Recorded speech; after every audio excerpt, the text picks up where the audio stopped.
जय श्री कृष्ण। चारों ओर नवरात्रि का वातावरण हर्षोल्लास का चल रहा है। माँ दुर्गा की असीम कृपा सभी के ऊपर बरस रही है और हम स्त्रियों के ऊपर विशेष रूप से उनकी कृपा रही है। उधर रामायण भी चारों तरफ से खेली जा रही है।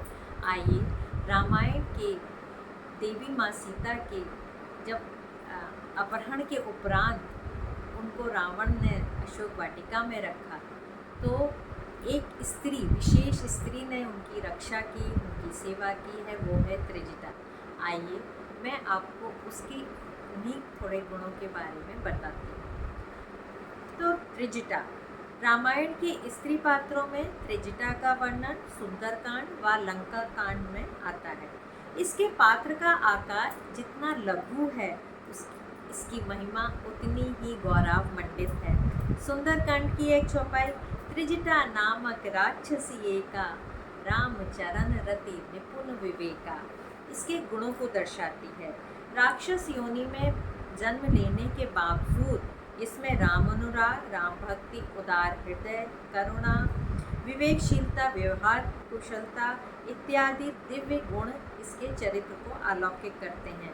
जिसके सर पर भक्ति, ज्ञान और वैराग्य की 3 जटाएं वो है त्रिजटा।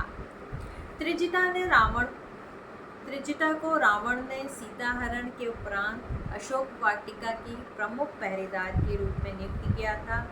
बिलखती हुई, रुंदन करती हुई देवी माँ सीता को इसने अपनी ममता, दुलार, सेवा और भक्ति से उनके प्राणों की रक्षा करी और परमार्श दात्री का कार्य किया। अपहरण के उपरांत लंका में दानवों के बीच रहकर अगर किसी ने सीता मैया की रक्षा की तो वो है त्रिजटा। इसलिए विरहाकुल त्रासिती सीता देवी माँ ने त्रिजटा को हमेशा माता कहकर पुकारा था और उनका हमेशा संबोधन आदर से किया। त्रिजटा सन बोली कर जोरी मातु विपत संगिनी तय मोरी। त्रिजटा की देवी माँ की हृदय की पीड़ा व स्थिति को समझकर उसने हमेशा उनको देवी के संताप को दूर किया और उनको ढाढ़स बनाया और हमेशा संतावना देती थी कि पुत्री तुम्हें लेने श्री राम जी जरूर आएंगे, तुमको मुक्त करेंगे, मैंने सपने में देखा है। एक बार देवी सीता माँ का वराहकुल चरम सीमा पर पहुँच गया और उन्होंने त्रिजटा को बोला कि तुम मेरी चिता तैयार कर दो। उसने अपनी बुद्धि चातुर्य से बोला कि पुत्री रात्रि के समय में अग्नि नहीं मिलेगी और उनको ढांढस बना के श्री राम के गुण गाती हुई देवी माँ को शांत किया। इतना ही नहीं, उसने धीरे धीरे अन्य राक्षसियों को भी देवी माँ सीता की सेवा, भक्ति व आदर सम्मान के लिए राजी कर लिया, प्रेरित कर लिया। श्री राम रावण युद्ध के दौरान उसने सीता माँ के लिए गुप्तचरी का कार्य पूर्ण निष्ठा से किया।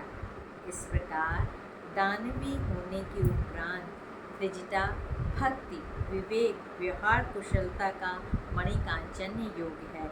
इसलिए कठिन समय में एक देवी की सहायता की है।